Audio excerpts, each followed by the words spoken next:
Hello les mecs, bienvenue dans un nouveau vlog. Alors, il est autour de 8 h du matin. Je prends, comme tous les matins, une vitamine. Je vais vous montrer ce que je prends pour être en forme pour la journée. Je fais ça absolument tous les jours, sans manquer une seule journée.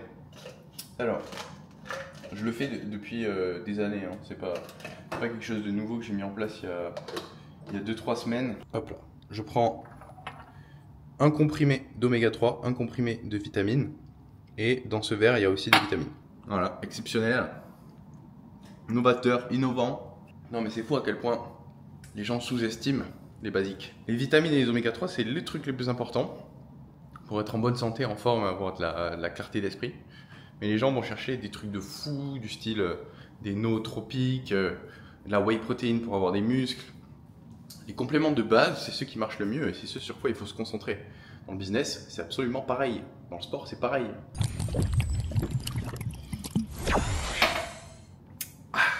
Et ce que j'aime bien me faire en plus, de temps en temps, pas tous les jours, c'est un petit café. Je sais pas si ça vous fait à vous, mais moi, dès que je prends trop de café pendant trop de jours d'affilée, déjà ça me fait plus du tout d'effet. Et ensuite, je suis pas bien, limite. J'ai plus d'anxiété. Je suis moins productif, je suis moins heureux. En fait, les premiers jours, c'est tout le contraire. Je suis plus heureux, je suis plus productif, je suis plus réveillé. Il y a tout qui est trop bien. Et après, à partir d'un moment, ça switch et c'est l'inverse qui arrive.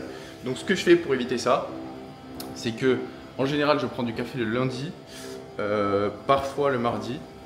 Le mercredi, j'en prends pas. Le jeudi, j'en prends pas. Le vendredi, j'en reprends un parce que j'ai sans permission. Et le samedi, dimanche, j'essaie de ne pas en prendre. Et c'est comme ça en fait que j'arrive à m'en sortir. Alors forcément, les jours où j'en prends pas, c'est un petit peu plus difficile, hein, difficile avec des guillemets, que les jours où j'en prends. Mais c'est essentiel de faire des pauses pour pas être dans le mal et pour pas être dépendant aussi. Donc ce matin, on est parti avec un petit déca. Bon alors, il y a un truc qui est super cool à Dubaï, c'est qu'on peut avoir tout et n'importe quoi délivré à sa maison en l'espace de quelques clics avec une application. Et en l'occurrence, là j'aimerais bien filmer le vlog aujourd'hui un peu plus avec la caméra de Lucas. Et donc plutôt qu'il vienne et qu'il me l'apporte, on peut directement avoir un driver qui va chez lui récupérer la caméra et qui l'amène chez moi. Ça, c'est plutôt cool et ça marche pour plein de trucs. Alors une habitude que j'ai, c'est le fait de regarder un petit peu tous les jours les statistiques de mon business pour prendre le pouls et voir où on en est. En l'occurrence, hier sur la journée du 8, alors je crois que les datas n'ont pas encore été toutes rentrées sur la partie organique. Ouais, on n'a pas encore les leads, etc. sur la partie organique. On a juste la partie paid ads, mais on peut voir quand même qu'il y a une tendance depuis le début du mois qui est à la baisse encore en nombre de leads. En moyenne, on était sur du 1400 leads par semaine sur le mois dernier. Là, on est plus à 979. Avant, on était à 2000 leads en septembre. Mais c'était notre meilleur mois, on était plus autour de 2500-3000 leads. Donc clairement, la baisse du business, elle vient de ça, hein, de la baisse du nombre de leads. On était à 4,43% de conversion des leads vers les appels réservés. Là, par exemple, en septembre, on était à 3,88 et là, on est à 3,20. Donc, on a un peu la conversion qui baisse aussi. On a moins de leads qui bookent un call et on a moins de leads. C'est surtout le fait qu'on ait moins de leads, le plus gros problème. Et c'est majoritairement l'organique, hein, parce que sur la partie ads, je pense qu'on peut comparer de manière identique. Si on regarde, par exemple, sur le mois d'octobre, on a fait un total de 2303 leads avec Facebook Ads. On avait fait 2856 en septembre et en mai, on en avait fait 2984. Donc on a quand même une baisse en ads aussi, 2003 en octobre contre 2009 en mai, mais elle est beaucoup plus négligeable, j'ai l'impression, que la baisse qu'on peut avoir sur l'organique. Voilà, ça pardonne pas quoi. C'était 875 leads en septembre. 443 en octobre. En octobre, on a échangé pas mal de trucs. Donc, c'est pas vraiment accurate, mais 875 en septembre contre 1351 en mai. C'est un peu embêtant parce que c'est l'axe que j'essaie d'améliorer en ce moment, sur lequel j'essaie de me concentrer et j'arrive pas. C'est frustrant en fait de pas réussir à remodeler la réalité selon les désirs que j'ai et d'être un petit peu frustré parce que les actions que je fais portent pas forcément de résultats. Mais bon, ça fait partie du game c'est un peu le jeu. On va voir comment ça évolue et dans tous les cas je vous tiens au courant. Ok les amis, j'ai fini ma session de travail du matin. Je vais aller chercher à manger. J'ai un call à 14h. Ensuite je vais essayer d'aller à la messe au bout de 17h, 18h. Et voilà.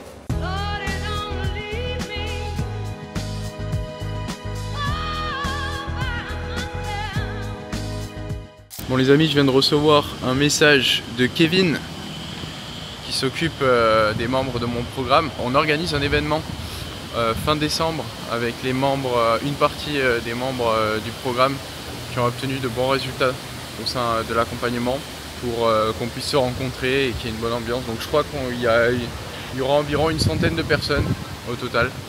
Ça fait quand même du monde et ça va être très sympa. Donc j'ai hâte.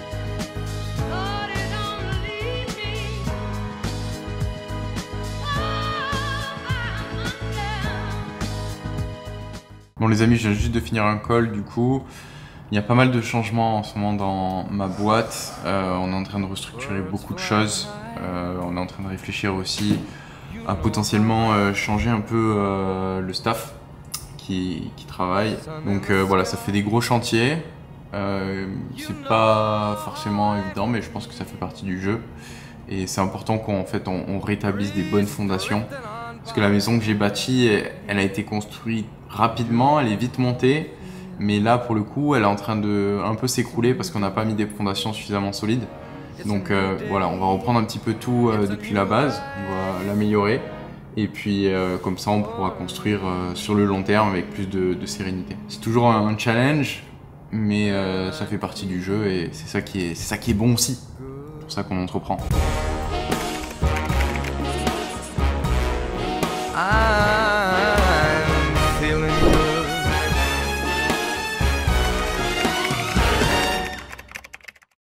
Bon, je viens juste d'envoyer un loom à mon équipe parce que j'ai essayé de travailler sur l'amélioration des process de données qu'on a sur YouTube. J'aimerais qu'on le fasse sur Insta et sur Facebook Ads aussi. Parce que actuellement, j'ai l'impression qu'on n'est pas suffisamment précis pour identifier quel type de contenu nous permet d'avoir le plus de leads. Et pourquoi justement on a cette baisse de leads, à quel moment? Est-ce que c'est parce que les gens cliquent moins sur le lien qui mène vers le funnel? Est-ce que c'est parce que les gens convertissent moins au moment de l'opt-in? Toutes ces questions, elles n'ont pas de réponse pour le moment et elles sont hyper importantes pour pouvoir affiner notre stratégie et les décisions qu'on va prendre. Et ce qui me frustre un peu actuellement, c'est que j'ai l'impression d'être le seul dans mon équipe à pouvoir identifier comment résoudre les problématiques et que personne ne peut le faire sans ma présence. Et c'est un peu frustrant parce que le but d'un business, c'est aussi de le systématiser et de l'automatiser et d'avoir des personnes qui sont proactives pour pouvoir l'améliorer. Parce qu'en fait, à partir du moment où c'est uniquement moi qui peux améliorer les choses, ça veut dire que le business est capé à mon niveau de compétence et d'intelligence. Et c'est quelque chose qui est frustrant, alors que si j'avais des gens qui étaient plus compétents que moi dans les domaines d'expertise que je recherche, eh ben, j'aurais pas ces problématiques. Donc voilà, ça me frustre un peu de devoir toujours moi remettre les mains dans le cambouis pour m'assurer que les choses fonctionnent, mais ça fait partie du jeu. Je vais aller me calmer un peu en allant prier à la messe. Je vous filme ça, on y va, let's go.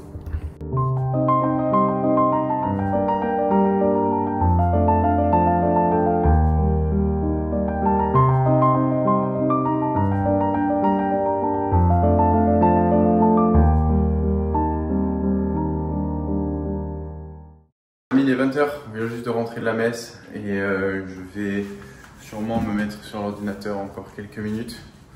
J'ai pas eu le temps d'aller m'entraîner aujourd'hui encore. Honnêtement, ma forme physique est quand même en grosse baisse depuis 1 an parce que j'ai séjourné à rallonge et j'ai moins de temps pour m'entraîner. Mais ça fait partie du game. Je me laisse 5 jours d'entraînement par semaine. Là, j'ai plus de 2 jours de repos consécutifs. Donc demain, j'irai dans tous les cas. Ça fait du bien d'aller à la messe, honnêtement, pour se ressourcer, pour penser à autre chose, pour prendre du recul. Ça me fait toujours énormément de bien. J'essaie d'y aller 1 à 2 fois par mois et puis voilà. Alors comme tous les soirs, j'essaie de prendre quelques minutes pour apprendre et en l'occurrence là je suis tombé sur une vidéo sur mes recommandations YouTube. A High School Dropout Builds $1 billion startup at 23. Donc un mec de 23 ans qui a 1 an de moins que moi, qui a réussi à construire une start-up qui est valorisée à plus d'1 milliard. C'est hyper inspirant d'avoir ce genre de parcours et de pouvoir écouter ce genre de personnes parler de conseils qu'ils peuvent donner sur leur vision du business, etc. Parce que ça montre qu'il y a toujours de nouveaux steps à franchir. Et c'est vraiment un hack que moi j'ai utilisé depuis mes tout débuts, de m'entourer comme ça de personnes virtuelles qui sont comme des mentors et qui sont au-dessus de moi. Et en fait, j'essaie de bombarder mon cerveau d'informations constantes qui sont pertinentes à consommer, qui sont alignées avec mes objectifs et qui sont toujours un step au-dessus de là où je suis. Il y a quelques années, quand j'ai démarré, j'écoutais des gens qui étaient jeunes et avaient réussi à devenir millionnaires grâce à leur business. Et puis, je sais pas pourquoi, mais mon algorithme YouTube est bien fait. À chaque fois, il va me recommander des gens qui sont un petit peu plus au-dessus, voire même parfois beaucoup plus au-dessus, comme ce mec-là. Et c'est inspirant parce que il y a toujours des super conseils à retirer et c'est un véritable super pouvoir de pouvoir comprendre l'anglais et changer sa vision du monde petit à petit en consommant régulièrement ce type d'informations. Donc voilà, c'est un petit conseil, mettez-le en application, je peux vous assurer que ça va changer pas mal de choses. You want to always be talking to your customers, whether you're a multi-billion-dollar company or you're a 5-person company, because the more time you spend with your customers, the better your story gets, the better you get at sales. There is nothing more important than talking to customers. Ça, c'est un truc dont je me suis rendu compte. C'est vrai qu'au plus je passe de temps éloigné de mes clients, au plus mon business baisse. Pourtant, on pourrait se dire intuitivement qu'au plus je passe de temps sur la partie marketing, sales, etc., au plus il est censé se développer. Mais c'est très important de continuellement être proche de ses clients pour prendre du feedback et comprendre quels sont leurs problèmes pour améliorer le produit et communiquer sur l'amélioration du produit, communiquer sur les résultats des clients, communiquer sur la proximité qu'on a avec nos clients. C'est le meilleur argument marketing pour réussir à convertir et à attirer plus de monde. Bon les amis, j'ai beaucoup de chance d'avoir ma copine qui me fait des super bons plats tout le temps. Et ce soir, en l'occurrence, c'est des pâtes carbo. Et oui, un grand classique mais qu'on adore, ça fait plaisir. Et puis elle les fait particulièrement bien. Voilà, c'est ainsi que s'achève cette journée. Et je vous dis à demain pour un nouveau vlog.